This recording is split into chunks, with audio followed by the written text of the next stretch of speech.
Greetings to everyone. Once more, I come to you.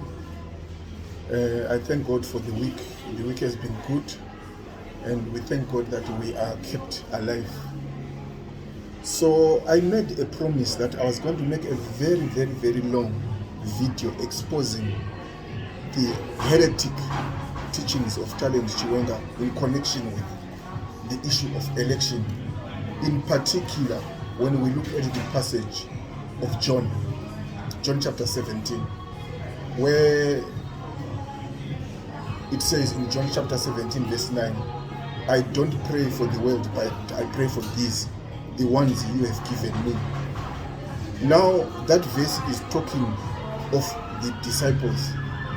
Jesus is praying for the disciples, the 11, although they were 12, because one of them was going to betray Jesus Christ. So now, when you look at John 17, I am not making a comment about John because it is going to be long. But I just want to remind you that I still remember the promise I made, and I will keep it, that I will comment on the heresies of John 17. So now, I just want to make a short video about his obsession that is Talent Chiwenga with this issue of being called a mother. Now, when you look in the Bible, no one, not a single preacher, a heathen or a believer or a disciple or an apostle or a prophet who was called the mother of the church. So it's something which is starting with him. Why does he have this obsession with being called mother? He is so obsessed by the issue of being called mother of the church. Why? You know the reasons which he gives. Paul says, as a what? As a nurse nourishing after her patients, or as a mother looking after his or her children. I have taught you the word of God. That is Apostle Paul. I have looked after you as a mother. So now, when you see, as I always say, he creates doctrines from metaphors, from proverbs, from similes. Instead of getting a particular verse which says, call me mother, he says, because the Bible says, as a mother feeding children, I have kept you, or I have fed you with the word of God. So now, his reasons being that mothers feed children. So now he, as an apostle, is saying, I feed you as my children. So he wants to be called the mother of the church. Why? Revelation chapter 17, verse 5. There is someone who is called the mother of the harlots, or Babylon the Great. A phenomenon which was started in the book of Acts chapter 10:11 by a man called Nimrod, where all harlotry was born. So now a woman in Revelation 17 verse 5 is called the mother of harlots.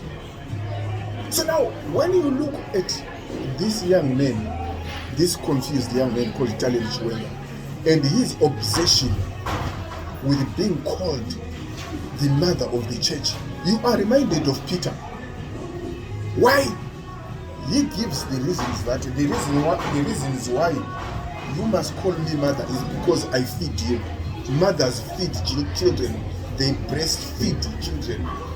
So now he says, as a mother and looking after the church, he is feeding the what? The church. Now let's look at Peter. Before Jesus went to heaven, he says to Peter, Peter, do you love me? Yes, my Lord, you know I love you. And then Jesus says, feed my sheep. 1, feed my sheep. 2, feed my sheep. 3. Why? Directly, Peter was told to feed the sheep of God. But nowhere do we see Peter saying, call me mother, because I feed you. Peter was just called apostle, or he was just called Peter. Why? He did not have this obsession with being called the mother of the church. So there is only one mother of the church in the Bible, and she is called the mother of harlots. In Revelation chapter 17, verse 5. So the harlotry which this young man is bringing into Zimbabwe, people can't see it.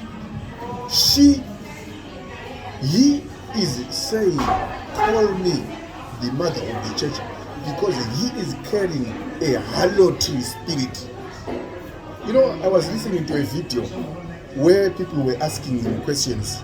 If you go and look for a video called Hard Questions for Apostle Chiwenga, a young man stands up and asks him, he says, you said in one of your sermons, 1, you are not going to leave the country. 2, you are not a coward. 3, you are not afraid of death. 4, the people who are living in Zimbabwe, going to other countries, running away from the situation in Zimbabwe, they are cowards and I will not follow them. And that's what this young man goes on to say, how come now we understand that you have fled the country? And he was very angry.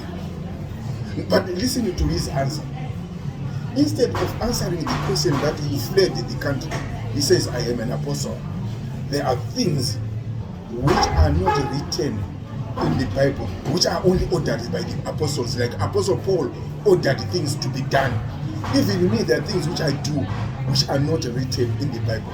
What has that got to do with answering a simple question like, why did you flee Zimbabwe, since you had promised that you are not going to run away? So now, the young man only wanted an answer that you said you were not going to run away, but how come you now ran away? But instead of him answering that question, he goes on to say, I'm an apostle. There are things which I do which are not even written in the Bible. I just do them because apostles order things. Like Apostle Paul, he goes on to say, Apostle Paul, when he wrote things and they were documented in the Bible, the things which he said were not in the Old Testament because he was an apostle. They were documented because an apostle has the power to order things, meaning he himself has got power to say things even if they are not found in the Bible, because he is an apostle. He has got the right to order them. Thank you.